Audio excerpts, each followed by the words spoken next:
Dziękuję. There were no surprises. The Polish Sejm passed the SAFE bill for the second time. Na tym zakończyliśmy rozpatrywanie This concludes our uchwały consideration of the ustawy Senate's resolution on the Safe Financial Security Enhancement Instrument Bill, which I will sign today and send to the President. Now everything depends on the President's signature or veto. The matter is obviously so important to the Polish state and evokes so much emotion in Poland that I will not say today what decision I will make. I still have a few weeks to make that decision. Of course, I am constantly monitoring the situation and looking for solutions. Doubts are growing almost every day. The further we go with SAFE, the more paradoxically we see, that is, more and more surprises, more and more traps, more and more facts that show one thing, that this is simply a German scam. The opposition warns that SAFE is a hidden financial and political mechanism that will allow Germany to use Polish money to build its own dominance in Europe. And it is not only about the conditionality mechanism already known from the National Reconstruction Plan, the currency risk that may drive loan installments to horrendous amounts in the future, but also about the favoritism of weapons produced in the European Union, even though until now we have been quickly and effectively purchasing them from, among others, the United States. The point is to push America out of Europe. The point is to make German and French industry swim in gold at the expense of Polish taxpayers. And the point is to give Germany an ideological whip through Berlin, that is, a conditionality mechanism. The head of the National Security Bureau also warns. In an interview with the American agency Bloomberg News, Professor Sławomir Cęckiewicz said that the EU's safe weapons loan program threatens to sever relations with the U.S. The program aims to increase Europe's defense capabilities, but in reality, it is a way of gradually turning away from the United States. These are legitimate concerns. Even the U.S. ambassadors to NATO and the European Union warn that SAFE is damaging American interests and could weaken transatlantic ties. The U.S. has expressed concern about how defense initiatives such as SAFE and EDIP limit U.S. companies' access to the market. Such exclusionary measures undermine our common defense by limiting competition, stifling innovation, and depriving companies of the orders necessary to maintain production at the level needed to meet the needs of our allies. What does the government say about this? Just a few days ago, it was reassuring. Why are the Americans in favor of the European SAFE? Because, first of all, there is a misinterpretation, and it is also misleading, that this is against the United States and against the United Kingdom. Those countries are interested in Europe being stronger and spending more. And this was yesterday's expose by the head of Polish diplomacy and Radosław Sikorski's comment on relations between Poland and the United States. We have been and will continue to be a loyal ally of America, but we cannot be suckers. Zbigniew Rau, former Polish Minister of Foreign Affairs in the Law and Justice government, reacted strongly to this statement. The United States is our most reliable and absolutely irreplaceable ally. Only they have the real potential to both deter and restrain Russia. This raises the question of what Polish interest requires the Polish Prime Minister, Foreign Minister, and most recently, the Speaker of the Sejm, to be leading critics of U.S. policy. It is difficult to see how weakening the Polish-American alliance is in Poland's interest, but Germany would gladly take the place of the United States, if only as the seller of weapons. It is true that we have issues with Germany, as we do with many other countries, but we have more interests in common. Let us remember historically that German interests coincide with Russian interests. Sooner or later, if we do not stop this process of pushing the United States out of Europe, we will find ourselves in a zone of conflict. Head of the National Security Bureau, Sławomir Cęckiewicz, also reminded us that through SAFE and the government's skeptical policy towards the U.S., Poland is missing out out on an opportunity resulting from the latest American defense strategy. The recently published U.S. defense strategy gives Poland the opportunity to purchase American weapons on preferential terms, and we are not taking advantage of it. My stajemy po stronie Niemiec. We are siding with Germany. This is very dangerous if we take our strategic interests into account, because there is no such thing as a European army. While, whatever one may say, the U.S. Army is a real force, as is the U.S. defense industry. The preferential treatment of arms purchases from the European Union, resulting from the terms of the safe loan, also limits purchases to conventional weapons and does not give the Polish army a chance for technological development. These are further warnings from the head of the National Security Bureau and Polish President Karol Nawrocki himself. Poland needs technologically advanced armed forces with high combat capabilities. This is a sine qua non condition for its further safe development. For security reasons, it is necessary to maintain an appropriate balance between arms purchases and the development of breakthrough technologies that will give our army an advantage on the modern battlefield in 5 or 15 years' time. Only the United States can guarantee all of this. Działania Armii Stanów Zjednoczonych pokazują jednoznacznie. The actions of the U.S. Army clearly demonstrate, above all, professionalism, mobility, commitment, and the ability to operate in a variety of highly complex situations. This is what the United States is all about. Compare this, for example, to the German government, which was unable to respond when Ukraine requested Leopard tanks. They were unable to prepare even a single tank battalion to send to Ukraine. Polish President Karol Nawrocki now has 21 days to decide whether to sign the SAFE bill or to veto it. Over the past few weeks, more than 20,000 prisoners have escaped from the Al-Hol camp in northeastern Syria. This has been confirmed by a spokesperson for the Syrian Ministry of Internal Affairs. The camp is located in a remote desert area, far from any services or infrastructure, and according to earlier statistics, nearly 23,500 people were staying there before it opened.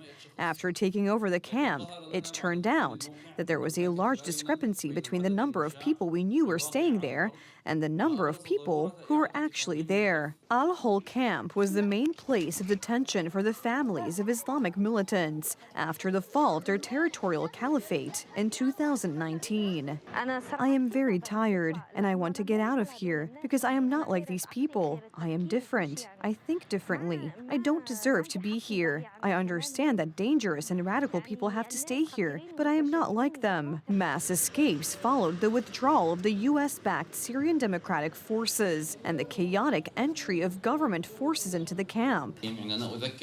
Most of them got through smuggling networks that have probably been operating for years and have contacts with the camp management. The Cyprus presidency of the European Union is sounding the alarm. According to Reuters, member states have received an internal memorandum outlining security concerns related to the mass escape from a Syrian camp linked to the Islamic State. Terrorist groups might seek to capitalize on the current situation to increase recruitment efforts among escapees. And this may contribute to an increase in terrorism in Europe. We have confirmation that many of these migrants are in fact either inactive or active members of terrorist organizations, especially Islamic ones.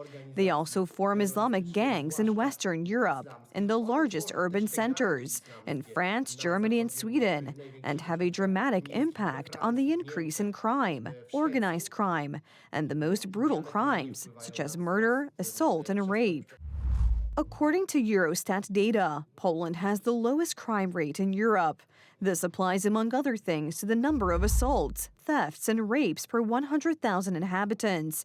And although the statistics vary depending on the source, they all point to the same thing. Poland is the safest country, and the reason seems obvious. Poland did not allow uncontrolled immigration, but the EU elites are still striving to bring in and legalize millions of migrants from Africa and the Middle East. In a way, you could say that this is treating the plague with cholera, because left-wing groups, which are losing their electorate due to their immigration policy, are looking for a new electorate. So they decide to grant full rights to people who have arrived in Europe relatively recently. The Migration Pact is in fact a legalization of the illegal criminal activities of human traffickers, because illegal migration will in fact be legalized. We have a foretaste of this in the actions of Sanchez in Spain, who has legalized more than 500,000 illegal migrants. If we add to this the directive on family reunification, the number of illegal migrants legalized by Sanchez will multiply. Many of the migrants arriving in the European Union do not have identity documents, and the EU authorities do not know their criminal history. We also have situations where some of these people are identified as a threat, as was the case with Anis Amri, who was ordered to leave Germany, but did not leave, and revealed himself to be a man who ran people over with a truck, murdering a Polish man at a Christmas market in Berlin. Many migrants claiming to be refugees do not even give their real age. An EU report compiled after research conducted in September last year in the Canary Islands indicates that about half of the alleged underage migrants who arrived there unaccompanied are adults. They pretend to be much younger in order to take advantage of the very liberal regulations that apply to children. Spain has also banned the use of specific medical procedures to determine the age of illegal migrants. It turns out that a man in his 20s claims to be 16 years old and cannot be sent back. That is why it is so important to prevent the introduction of the Migration Pact in Poland, say activists and politicians from the current opposition. For several years, our country has been the target of hybrid attacks on our eastern border, drone raids, and finally acts of sabotage on the railways. All this shows that Poland is in a state of permanent security threat and has grounds to apply on the basis of Article 72 of the Treaty on the Functioning of the European Union for the suspension of certain EU regulations. In order to force the government to apply to the EU institutions for the suspension of the Migration Pact in Poland, it is necessary to collect a minimum of 100,000 signatures. Diplomatic communications are increasingly giving way to military moves. Following the conclusion of talks in Geneva, countries in the region are preparing not for another round of negotiations, but for the possibility of a violent escalation. Iran has rejected key U.S. demands, and the talks, despite maintaining diplomatic channels, have not yielded a breakthrough. Tehran speaks of progress, but the dispute over uranium enrichment remains unresolved. I can say that after several hours of intense negotiations, we have made significant progress. We have begun serious discussions on the elements of the agreement, both in the area of nuclear issues and the lifting of sanctions. Meanwhile, signals from other capitals are much less optimistic. The Chinese Foreign Ministry and the Chinese Embassy in Tehran have called on Chinese citizens to leave Iran immediately. Similar warnings are appearing simultaneously in other countries, and as diplomats admit, are usually issued only when the risk of conflict is no longer a theoretical scenario. Just before the talks broke up, they insisted that Iran was going to refuse to ship any of its enriched uranium abroad and would demand to continue to enrich uranium. Those are two things that Trump has said he doesn't want to see, so it remains unclear whether or not a deal is in reach. At the same time, the United States is accelerating its military preparations in the region. The aircraft carrier USS Gerald Ford, the world's largest combat vessel and one of the most important elements of American power projection, has arrived at the port of Haifa in Israel. The ship's strike group has dozens of combat aircraft and missile defense systems at its disposal, and according to military sources, more aircraft and air defense components are being sent to bases in the Middle East. The margin for maneuver for both sides is so much more limited because in the past, if the talks fail, they would resume in 3 months, they would resume in 4 months. Now, if the talks fail, there is a real risk of a conflict with unpredictable, potentially disastrous consequences for both sides that could happen in a matter of days. In Israel, the level of civil defense readiness is being raised in parallel. Shelters are being prepared in the largest cities, and the authorities are warning of a possible sudden deterioration in the security situation. However, the growing tension surrounding Iran is beginning to extend beyond the Middle East itself. On the border between Pakistan and Afghanistan, Pakistani security forces are conducting large-scale operations against militants accused of carrying out attacks from Afghan territory. There has been a very sharp spike in militant violence in Pakistan since the Afghan Taliban came to power. And Pakistan has blamed this violence on the Afghan Taliban. The ruling Afghan Taliban blames it for harboring and offering safe havens to militant groups tied to the Pakistani Taliban, who are intent on imposing Sharia law and destabilizing the government. Islamabad reports strikes against militant structures responsible for attacks on its territory. The operations include ground operations and air support near the border. The Afghan authorities accuse Pakistan of violating their sovereignty and warn against further escalation. This morning, the Islamic Emirates Air Force carried out an attack on Islamabad. This means that we are able to reach our opponents, and anyone who commits hostile acts will face an appropriate response. According to unconfirmed reports, Pakistani bombs also fell on Kandahar and Kabul. Aggression must be met with a response. Pakistan is a sovereign state, and the public expects it to be defended. If an incident occurs at the border, Pakistani forces will respond decisively. From the eastern Mediterranean to the Afghan border, tensions are rising on several fronts today. In the past, such a combination of events has repeatedly preceded conflicts on a much larger scale. The evacuation of diplomatic missions, the opening of shelters, and the concentration of military forces show that the region has already entered a phase of political and military countdown, which can only be stopped today by a sudden and unexpected diplomatic breakthrough.